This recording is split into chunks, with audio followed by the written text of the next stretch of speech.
Elevação pélvica não é um exercício de musculação.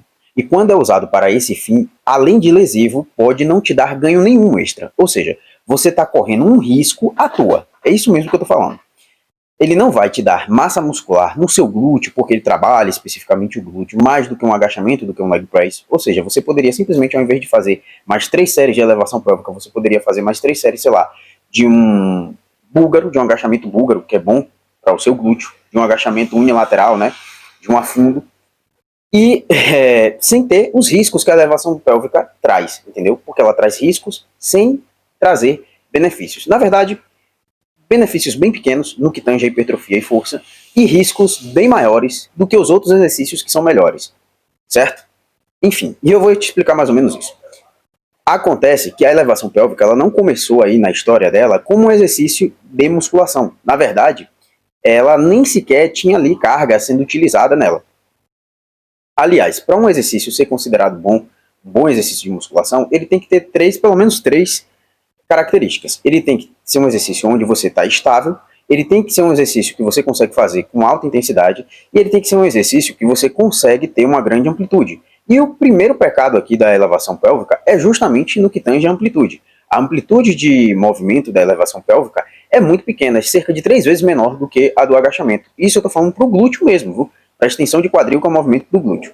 Enfim, é como você trocar uma rosca direta. Você sabe qual é a rosca direta, né? Esse exercício aqui, né? Então, tem um exercício que os bracistas fazem, que é para queda de braço, que eles botam a barra, eles sentam num banco, botam a barra em cima da coxa e fazem a rosca direta só dali para cima. Isso para queda de braço pode ser bom porque você vai fazer um encurtamento muscular. E aí na hora que a pessoa for tentar derrubar seu braço, né, ali na queda de braço, vai ter um encurtamento que vai impedir o seu braço de se alongar com facilidade. Mas isso é bom para queda de braço. Não quer dizer que seja bom para hipertrofia. Por quê? Porque a amplitude é pequena. Então, justamente pela amplitude ser pequena desse exercício, a maior parte dos educadores físicos não instruem as pessoas a fazerem a rosca direta com barra sentada, entendeu? Mas esses mesmos educadores físicos muitas vezes orientam as pessoas a fazerem a elevação pélvica, que tem uma amplitude de movimento 3 vezes menor do que a do agachamento. Eu fico viajando nisso, por quê? Porque a rosca direta sentada, ela tem uma amplitude de movimento 2 vezes menor, entendeu? É do meio para cima só. Só que a elevação pélvica é 3 vezes menor, então por que instruem a fazer? Ah, mas é porque o exercício não vive só de não vive só de amplitude de movimento, ele também tem a questão da intensidade. Beleza.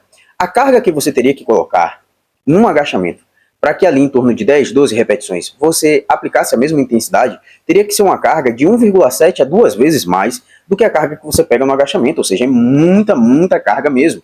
Isso, se você, por exemplo, faz com 100 quilos para 10, 12 repetições no agachamento, né? O que aconteceria? Você teria que usar uns 170, 200 quilos. Beleza, eu uso, por exemplo, 170 no agachamento. Mas pense no seguinte, velho, você montar para fazer um exercício e colocar esses 170 quilos em cima do osso coxal, aí já é outro problema dela, que é o problema da lesão. O osso coxal, que tem ali o ilion, que tem a pubis, que tem essas regiões, nenhum deles tem um amortecimento natural para receber carga. Já as suas vértebras, elas têm uma coisa chamada núcleo pulposo. Imagine ali, ó, são vários núcleos pulposos, não é um só, não, são vários, que eles fazem um amortecimento dessa carga. É algo natural, que foi construído já, que Deus já preparou para você receber ali a pressão na coluna, entendeu? Não no ilho, entendeu?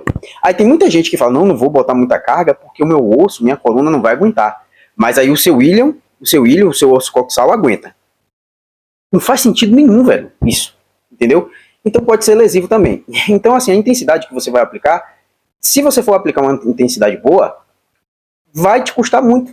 Vai custar a saúde dos seus ossos, do osso coxal. Inclusive tem uma menina que ficou aí com um líquido, né? Ficou lesionada, é um caso mais antigo, justamente por causa da elevação pélvica. Ah, mas eu posso usar pouca carga para fazer muitas repetições. Velho, você vai passar a eternidade. Você vai fazer só uma série de elevação pélvica durante todo o seu treino até você chegar próximo da falha com a carga leve. Entende? E outra, você pode falhar de maneira sistêmica, não porque você utilizou todas as suas unidades motoras, musculares, mas simplesmente, né, as unidades motoras de alto limiar mas simplesmente porque o seu cérebro simplesmente cansou de ter que suportar coração, pulmão, tudo em extrema intensidade, ácido lático circulando. Tem hora que seu corpo faz assim, ó, vamos desligar, senão essa pessoa vai desmaiar, entendeu? Vai colapsar. Isso acontece sim, entendeu? Enfim, bem, é isso aí. Então assim, em resumo, né, o meu conselho como estudante de medicina é o seguinte: se você acha que você precisa, porque muitas vezes você não precisa, de mais uma série para glúteo, faça um agachamento Buga. Faça um agachamento unilateral, uma fundo. Sei lá, faz até bota uns steps para tentar fazer uma amplitude maior e faz um agachamento sumô, se você não precisa de muita carga para treinar. Mas, faça isso porque você vai ter ganhos melhores para o seu glúteo, sem ter os riscos que a elevação pélvica traz. E outra, eu sei que muita gente vai falar, mas o fulano de tal que é renomado disse isso, mas o fulano de tal que é renomado disse aquilo, mas o fulano que é educador físico disse aquilo, aquilo outro. Enfim, é o seguinte, galera. Eu sei que tem muita gente falando isso. E simplesmente é porque a galera está ignorando o que a própria área deles, o que a própria ciência da área deles. E ciência não é uma coisa que você só lê livros. É uma coisa que você testa, que você bota na prática para testar. Entendeu? Que a gente sabe, na prática, que coluna aguenta a carga axial. Mas o William não, entendeu? Então, assim, apesar da área deles estarem falando essas coisas, eles ignoram, entendeu? E não é só isso que ignoram.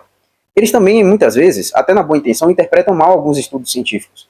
E o que acontece quando se interpreta mal estudos científicos é justamente o que aconteceu com um inscrito aqui no meu canal, que chegou, né, e falou que ficou quase sem andar. Ele comentou num vídeo meu, justamente por orientações de agachamento de leg press, sobre como deixar a sua coluna, né, aquela questão de ter medo de retroversão pélvica, ter medo de dobrar a coluna.